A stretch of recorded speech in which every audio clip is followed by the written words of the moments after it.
Corona నివారణ చర్యల్లో భాగంగా 2 రోజుల లాక్డౌన్ను పోలీసులు కఠినంగా అమలు చేశారు. జనాన్ని నియంత్రించేందుకు రహదారులపై ఎక్కడికక్కడ కాపు కాసిన పోలీసులు నిబంధనల ఉల్లంఘనలపై లాఠీలు జొలిపించక తప్పలేదు. అకారణంగా రోడ్డెక్కిన యువతతో రోడ్డుపైనే గుంజీలు కూడా తీయించారు. సరిహద్దుల్లో కంచివేసి పలు గ్రామాలు స్వీయ నియంత్రణ స్ఫూర్తి చాటాయి.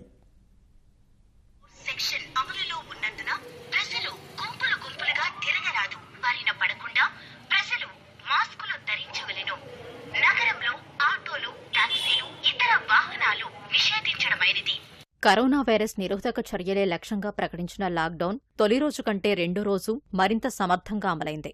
ఆర్టీసీ బస్సులు డిపోలకే పరిమితమైన వేళ ప్రజా రవాణా వ్యవస్థ పూర్తిగా స్తంభించింది. ప్రైవేట్ రవాణా వాహనాలను ఉపేక్షించరాదన్న ప్రభుత్వ ఆదేశాలతో పోలీసులు చాలా వరకు నియంత్రించారు. జనసంచారాన్ని వీలైనంతగా తగ్గించేందుకు వ్యక్తిగత వాహనాలపై రోడ్డెక్కిన వారి పట్ల కొంచెం కఠినంగానే వ్యవహరించారు.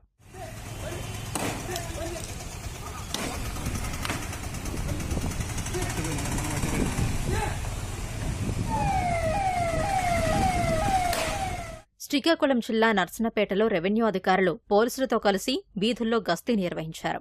నిత్యావసరాలు మినహా ఇతర దుకాణాలను మూసివేయించి నిర్వాహకులను అదుపులోకి తీసుకున్నారు.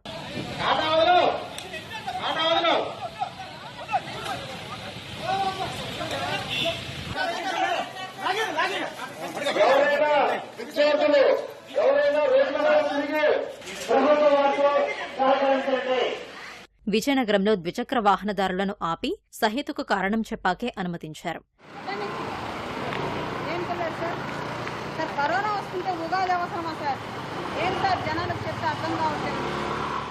విశాఖ జిల్లా భీమిలి నియోజకవర్గంలోని వివిధ గ్రామాల్లో ఇతర ఊళ్లవారు ప్రవేశించకుండా ముళ్ల కంచెలు వేశారు. విశాఖలో నిష్కారణంగా రోడ్లపైకి వచ్చిన యువత చేత పోలీసులు గుంజీలు తీయించారు.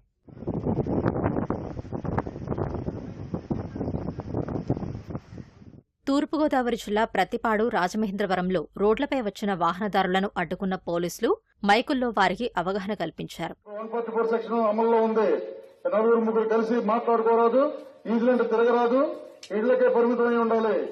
పశ్చిమ గోదావరి జిల్లా చింతలపూడి, టి నర్సాపురం, లింగపాలెం మండలాల్లోని వివిధ గ్రామాల్లో సరిహద్దుల్లోనే ప్రజలు కంచెలు ఏర్పాటు చేసుకున్నారు.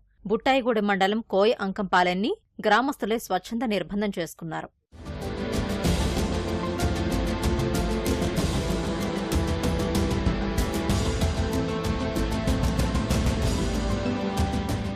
కృష్ణా జిల్లాలో 144 సెక్షన్ను ఉల్లంఘించిన వారిపై పోలీసులు లాఠీలు జొలిపించారు. కొందరిని అదుపులోకి తీసుకుని స్టేషన్కు తరలించారు. లాక్డౌన్కు ప్రజలు సహకరించాలని మైకుల ద్వారా ప్రచారం చేశారు. నిత్యావసరాలు కాని దుకాణాలను బంద్ చేయించి నిర్వాహకులను అదుపులోకి తీసుకున్నారు. జగన్నాథపురం, జుజ్జూరు గ్రామాల సరిహద్దుల్లో కంచెవేసి తమ గ్రామాల్లోకి ఎవరూ రావొద్దని విజ్ఞప్తి చేశారు.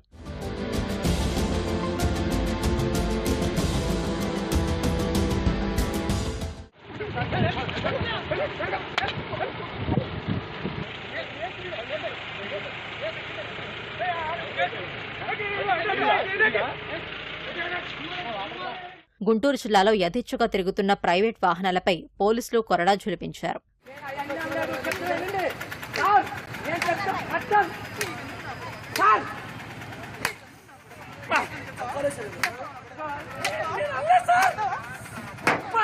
ప్రకాశం జిల్లా కడవకుదురు వద్ద వ్యవసాయ కూలీల ఆటోను ఆపేశారు. కూలీలకు చేతులెత్తి నమస్కరించి ఇంటికి పంపారు. రాయలసీమలోనూ అన్ని జిల్లాల్లో పోలీసులు పకడ్బందీగా వ్యవహరించారు. ప్రజలు పెద్ద ఎత్తున గుమిగూడకుండా ఎక్కడికక్కడ గస్తీ నిర్వహించారు. నిర్లక్ష్యంగా వ్యవహరించిన కుర్రకారుపై లాఠీ ప్రయోగించారు.